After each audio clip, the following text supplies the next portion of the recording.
महाभारत युद्ध समाप्त हो चुका था। पांडवों ने धर्म के मार्ग पर चलकर राजसत्ता संभाल ली थी। परंतु समय अपनी गति से आगे बढ़ता है और एक दिन ऐसा भी आया जब युधिष्ठिर ने निर्णय लिया कि अब पृथ्वी का शासन त्याग कर हिमालय की ओर प्रस्थान करना चाहिए। जिस दिन पांडवों ने हस्तिनापुर छोड़ने की तैयारी की, उस दिन अर्जुन के मन में एक अजीब सी शांति थी, जैसे जीवन की सबसे बड़ी यात्रा अब शुरू होने वाली हो। अर्जुन ने अपने प्रिय धनुष गांडीव को उठाया, वही धनुष जिसने कुरुक्षेत्र के मैदान में धर्म की रक्षा के लिए असंख्य बाण चलाए थे। लेकिन समय बीत चुका था, शरीर अब पहले जैसा तेजस्वी नहीं था। ये वही समय था जब भगवान कृष्ण के देह त्याग के बाद अर्जुन की दिव्य शक्तियां भी क्षीण हो चुकी थीं। द्वारका का ध्वंस और अर्जुन का पहला आघात। कृष्ण के प्रस्थान के बाद द्वारका समुद्र में डूबने लगी। अर्जुन अपने बंधु, कृष्ण के परिवार और यादव स्त्रियों को सुरक्षित स्थान पर ले जाने के लिए द्वारका पहुंचे।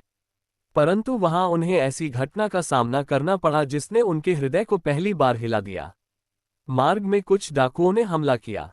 अर्जुन ने गांडीव उठाया, बाण चढ़ाया, परंतु उनके बाण पहले जैसे गति और शक्ति से नहीं चले।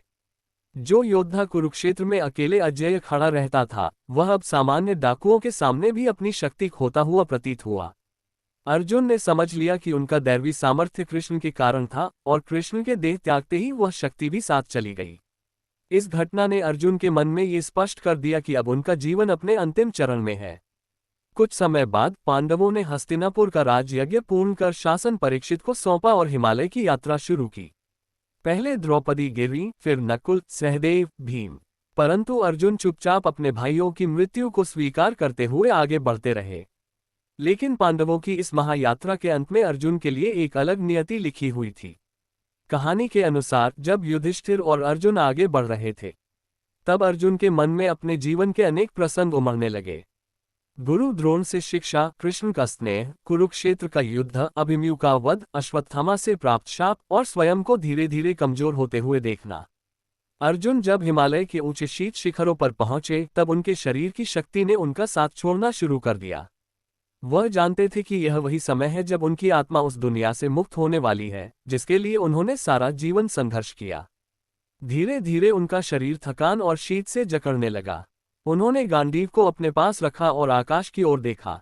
तभी उन्हें ऐसा लगा मानो उनके सामने दो दिव्य प्रकाश रूप खड़े हैं, एक कृष्ण का, दूसरा स्वयं शिव का।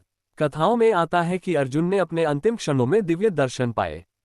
शिव ने उन्हें अहंकार विहीन वीर कहा और कृष्ण ने उन्हें अपना प्रिय सखा कहकर स्वागत किया। अर्जुन ने नम्रता से कहा, प्रभु, मैंने जीवन भर धर्म की रक्षा की, परंतु अंत में अपनी शक्ति खोते हुए बहुत पीड़ा हुई। क्या यह मेरे जीवन का परीक्षण था? कृष्ण मुस्कुराए, अर्जुन, शक्ति कभी तुम्हारी नहीं थी, वह तो केवल साधन था। तुमने जो किया वह कर्तव्य था, और कर्तव्य ही योद्धा का धर्म है। तुमने अपने जीवन का लक्ष्य पूरा कर लिया है। इन शब्दों के साथ अर्जुन की आत्मा उनके शरीर से विमुक्त हो गई। उनका शरीर हिमालय की बर्फ में गिर पड़ा, परंतु उनकी आत्मा कृष्ण और शिव के साथ दिव्य लोकों की ओर अग्रसर हो गई। गांडीव, जिसने जीवन भर धर्म की रक्षा की, अर्जुन की मृत्यु के बाद स्वर्गलोक के लिए अदृश्य हो गया और देवताओं के पास लौट गया, जहां से वह आया था। कहानी यह संदेश देती है कि जीवन की सबसे बड़ी शक्ति नश्वर शरीर में नहीं, बल्कि कर्तव्य, विनम्रता और समर्पण में होती है। अर्जुन का अंत हमें सिखाता है कि दिव्यता केवल शक्ति में नहीं, बल्कि त्याग और धर्म पालन में भी बसती है। अर्जुन ने एक योद्धा की तरह जीवन जिया और एक संत की तरह मृत्यु को स्वीकार किया। अगर आपको यह वीडियो अच्छा लगा हो तो लाइक और सब्सक्राइब करें और अपने दोस्तों को शेयर करते हुए एक अच्छा सा कमेंट भी अवश्य करें। धन्यवाद।